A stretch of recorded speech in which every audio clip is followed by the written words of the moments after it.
Hello friends, welcome છે તમારું મારા કિચનમાં। તો આજે હું તમારી જોડે શેર કરીશ કચ્છી દાબેલીની રેસીપી। તેને બનાવવી ખૂબ જ સરળ છે, તે મિનિટોમાં જ બની જાય છે। જો તમે આ કચ્છી દાબેલી ઘરે બનાવશો તો લારીની દાબેલી ભૂલી જ જશો। જ્યારે પણ તમને દાબેલી ખાવાનું મન થાય ત્યારે તમે આ જ રેસીપીથી દાબેલી બનાવજો, જેથી કરીને તમારી દાબેલી બહાર જેવી પરફેક્ટ બનશે। કચ્છની સ્પેશિયલ દાબેલી બનાવવા માટે મેં અહીંયા 6 મીડિયમ સાઇઝના બટેટા લીધા છે।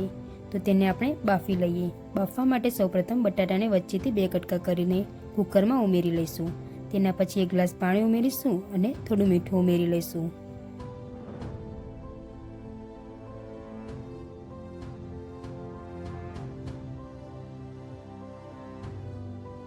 તો ચાલો આપણે તેને બાફી લઈએ।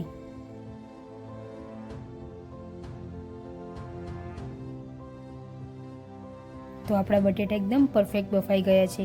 તો તેની આપણે છાલ કાઢી લઈએ। બધા બટેટાની આપણે છાલ કાઢી લઈશું।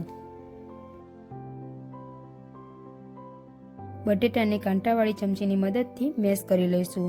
જો તમે આ પરફેક્ટ માપ સાથે દાબેલી બનાવશો તો એકદમ કચ્છનો સ્વાદ આવી જશે। જેને કચ્છની દાબેલી ટ્રાય કરી હોય તે મને કમેન્ટમાં જરૂરથી જણાવજો, અને જેને ટ્રાય ના કરી હોય તે આ રેસીપી જરૂરથી ટ્રાય કરજો। આપણે બધા બટેટા મેશ કરવાના નથી। 2 પીસ બટેટાના આપણે નાના નાના ટુકડા કરી લઈશું। તો આ છે કચ્છની દાબેલીની સ્પેશિયાલિટી। જો તમે કોઈ વાર કચ્છની દાબેલી ટ્રાય કરી હશે તો તેમાં પણ આવા જ ટુકડા હશે। તો આપણે પણ એ જ રીતે બનાવીશું, ત્યારે જ તો આપણી દાબેલીમાં કચ્છનો સ્વાદ આવશે ને। દાબેલીનો મસાલો બનાવવા માટે આપણે એક બાઉલને ગેસ પર ગરમ કરવા મૂકીશું। ત્યારબાદ તેમાં 3 ચમચી તેલ ઉમેરીશું।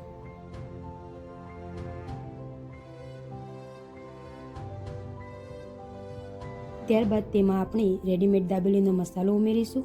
તેને તેલમાં સારી રીતે મિક્સ કરી લઈશું અને થોડીવાર કૂક કરી લઈશું। તો હવે આપણે તેમાં પાણી ઉમેરીશું। મેં અહીંયા 1 ગ્લાસ પાણી ઉમેર્યું છે। તો તમે સારી રીતે મિક્સ કરી લઈશું, જેથી કરીને તેમાં લમ્સ ના રહે। તમને આ રેડીમેડ દાબેલીનો મસાલો માર્કેટમાં ઇઝીલી મળી રહેશે, તો તમે માર્કેટમાંથી લઈને બનાવી શકો છો। આપણો મસાલો સારી રીતે કૂક થઈ ગયો છે। તો ચાલો હવે આપણે તેમાં 1 ગ્લાસ પાણી ઉમેરી લઈએ।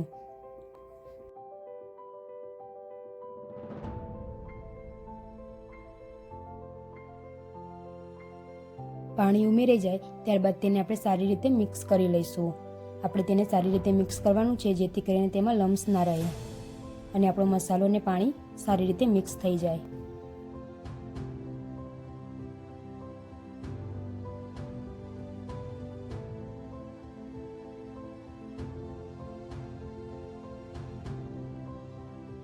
આપણો મસાલો સારી રીતે કૂક થઈ ગયો છે। તો હવે આપણે તેમાં બાફેલા બટેકાના નાના ટુકડા ઉમેરી લઈશું। ત્યારબાદ તેમાં મેશ કરેલા બટેકા ઉમેરીશું। બધા બટેટા આપણે એકસાથે ઉમેરવાના નથી, થોડું થોડું મિક્સ કરતા રહીશું અને ઉમેરતા રહીશું। આપણે બટેટાને મસાલામાં સારી રીતે મિક્સ કરવાના છે, જેથી કરીને મસાલાનો ટેસ્ટ બટેટામાં આવી જાય। તમારે એ વાતનું ખાસ ધ્યાન રાખવાનું કે બટેટાને મસાલામાં મિક્સ કરતાં હળવા હાથે મિક્સ કરવાનું, જેથી કરીને મસાલામાં ચીકાશ ના આવે અને મસાલો દાણેદાર બને। આપણે આમાં કોઈ મસાલા ઉમેરવાની જરૂર પડતી નથી। જે આપણે કચ્છનો રેડીમેડ દાબેલીનો મસાલો લાવ્યા હતા તે ટેસ્ટમાં એકદમ પરફેક્ટ હોય છે, અને બટેટામાં આપણે મીઠું બાફતી વખતે ઉમેરી લીધું હતું, તો આપણે આમાં કોઈ બીજા બહારના મસાલા ઉમેરવાની જરૂર પડતી નથી। તો તમે જોઈ શકો છો મેં બધા બટેટા મિક્સ કરી લીધા છે। તો આપણો મસાલો થોડો થીક થઈ ગયો છે। તો તેમાં આપણે અડધો ગ્લાસ પાણી ઉમેરીશું અને સારી રીતે મિક્સ કરી લઈશું અને તેને 5 મિનિટ કૂક થવા દઈશું।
આપણો મસાલો કૂક થઈ ગયો છે.